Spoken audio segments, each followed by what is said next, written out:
மாணவர்களுக்கு டிகிரி மட்டும் போதாது, டெக்னாலஜிக்கு ஏற்றபடி அப்டேட் ஆக வேண்டும் என முதல்வர் ஸ்டாலின் தெரிவித்தார். வளர்ச்சிகளை குறை சொல்வது முட்டாள்களின் எண்ணம் எனவும் முதல்வர் கூறினார். மாணவர்கள் IPS, IFS ஆக உருவாக தமிழக அரசு வழங்கும் லேப்டாப் உதவியாக இருக்கும் என துணை முதல்வர் உதயநிதி ஸ்டாலின் கூறினார். அரசு பள்ளிகளில் படித்தவர்கள் கூகுள், மைக்ரோசாப்டில் வேலை செய்வதாகவும் அவர் பெருமிதம் தெரிவித்தார்.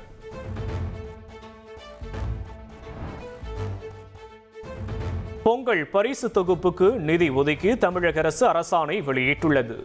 பொங்கல் தொகுப்புக்காக மொத்தம் 6,687 கோடி ரூபாய் நிதி ஒதுக்கப்பட்டுள்ளது. ரூபாய் 3000 ரொக்க பணத்துடன் கூடிய பொங்கல் பரிசு தொகுப்பிற்காக வீடு வீடாக சென்று டோக்கன் விநியோகம் செய்யப்பட்டு வருகிறது. வரும் 8ஆம் தேதி முதல் பொங்கல் பரிசு தொகுப்பு வழங்கப்பட உள்ளது.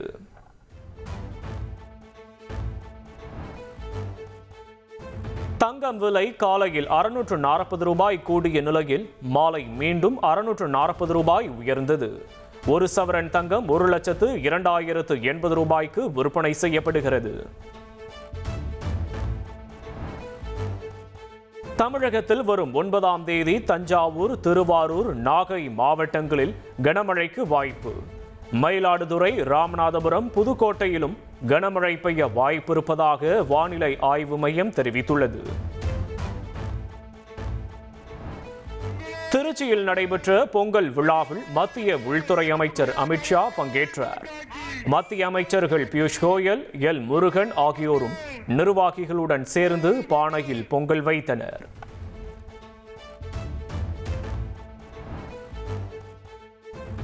திருச்சியில் மத்திய உள்துறை அமைச்சர் அமித்ஷாவுடன் அதிமுக முன்னாள் அமைச்சர் SP வேலுமணி 2வது நாளாக சந்திப்பு. தொகுதி பங்கீடு விவகாரம் தொடர்பாக பேச்சுவார்த்தை நடத்தியதாக தகவல் வெளியாகியுள்ளது.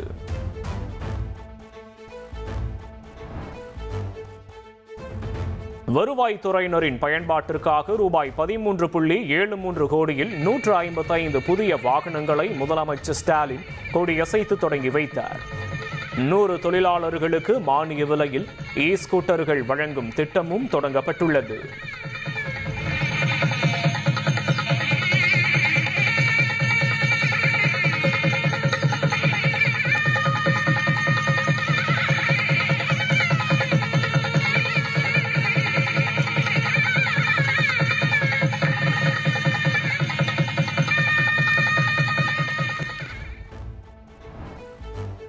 வெல்லும் தமிழ் பெண்கள் என்கின்ற தலைப்பில் தஞ்சை மாவட்டத்தில் நடைபெறவுள்ள திமுக டெல்டா மண்டல மகளிர் அணி மாநாடு வரும் 19ஆம் தேதி நடைபெறுவதாக அறிவிக்கப்பட்ட நிலையில் தேதி மாற்றப்பட்டு ஜனவரி 26ஆம் தேதி நடைபெறும் என அறிவிக்கப்பட்டுள்ளது. சென்னை பனையூர் அலுவலகத்தில் தவேக தலைவர் விஜய் முன்னிலையில் மாற்றுக் கட்சிகளைச் சேர்ந்த முக்கிய நிர்வாகிகள் தவேகவில் இணைந்தனர். புதுச்சேரியைச் சேர்ந்த எல் பெரியசாமி உட்பட 5 முன்னாள் MLAக்கள் தவேகவில் இணைந்ததாக தெரிவிக்கப்பட்டுள்ளது. சென்னையில் கூவம் ஆற்றில் இறங்கி போராட்டத்தில் ஈடுபட்ட தூய்மை பணியாளர்களை போலீசார் கைது செய்தனர். கைது செய்ய முயன்ற போலீசாருக்கும் தூய்மை பணியாளர்களுக்கும் இடையே தள்ளுமுள்ளு ஏற்பட்டதால் பதற்றமான சூழல் நிலவியது.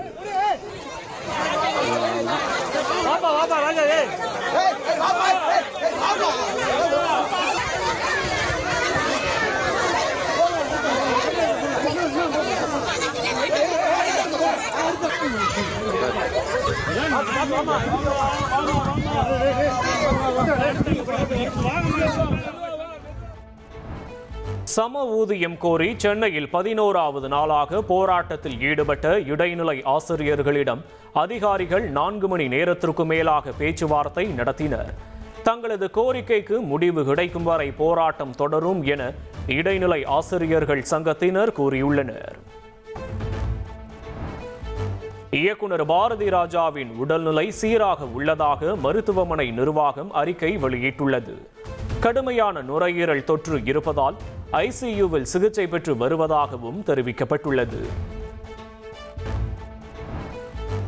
பாரதி ராஜாவின் உடல்நிலை குறித்து அவதூறு பரப்பாதீர்கள் என்று பெப்சி அமைப்பின் தலைவர் RK செல்வமணி வீடியோ மூலம் வேண்டுகோள் விடுத்துள்ளார். முன்னாள் அமைச்சர் செந்தில் பாலாஜி தொடர்புடைய வேலைவாய்ப்பு மோசடி வழக்கு விசாரணைக்கு இடைக்கால தடை விதிக்கப்பட்டுள்ளது. வழக்கு குறித்து அமலாக்கத்துறை பதிலளிக்கவும் உச்ச நீதிமன்றம் உத்தரவிட்டுள்ளது. டாஸ்மாக் கடைகளில் காலி மது பாட்டில்களை திரும்ப பெறும் திட்டம் சென்னையில் நாளை முதல் அமலாகிறது. காலி மது பாட்டில்களை அதே மதுபான கடையில் ஒப்படைத்தால் கூடுதலாக செலுத்திய 10 ரூபாயை திரும்ப பெறலாம் என தெரிவிக்கப்பட்டுள்ளது. சாத்தான்குளத்தில் காவல்துறை விசாரணையில் தந்தை மகன் கொலை செய்யப்பட்ட வழக்கில் கைதான காவல் ஆய்வாளர் ஸ்ரீதருக்கு உச்ச நீதிமன்றம் ஜாமீன் வழங்கியுள்ளது. வழக்கில் முதலாவது குற்றம் சாட்டப்பட்ட நபரான ஸ்ரீதருக்கு மருத்துவ சிகிச்சைக்காக ஜாமீன் வழங்கப்பட்டுள்ளது. சத்தியமங்கலம் புலிகள் சரணாலயத்தில் சட்டவிரோதமாக செயல்படும் ரிசார்ட்டுகளை அகற்ற வேண்டும் என சென்னை உயர்நீதிமன்றம் உத்தரவிட்டுள்ளது. பொழுதுபோக்குக்காக வன விலங்குகளுக்கு இடையூறு ஏற்படுத்தக்கூடாது எனவும் நீதிமன்றம் அறிவுறுத்தியுள்ளது.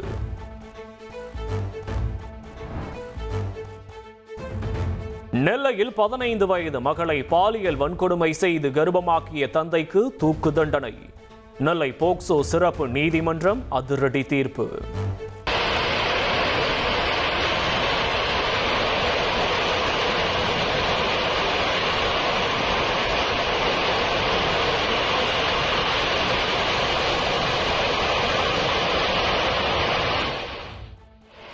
ஆந்திர மாநிலம் மல்கிபுரம் பகுதியில் ONGC குழாயில் உடைப்பு ஏற்பட்டு பயங்கர தீ விபத்து ஏற்பட்டுள்ளது. பெரும் சத்தத்துடன் எரிவாயு வெளியேறிய நிலையில் கொழுந்துவிட்டு எரியும் தீயை அணைக்கும் பணியில் தீயணைப்பு வீரர்கள் தீவிரமாக ஈடுபட்டுள்ளனர்.